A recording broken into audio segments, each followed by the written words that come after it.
Easy tips for life இந்த அழகான இடத்துக்கு ஸ்கூல் ஃப்ரெண்ட்ஸோட ரீயூனியன் சூப்பராக இருந்தது.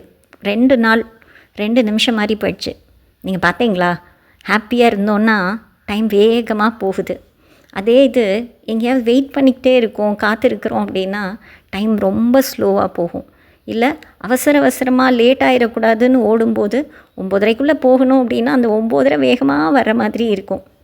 அதுவும் அப்செட்டாக இருந்தோம், வருத்தமாக இருந்தோம் அப்படின்னா டைமே நின்றுட்ட மாதிரி இருக்கும், ஸ்தம்பித்த மாதிரி இருக்கும்.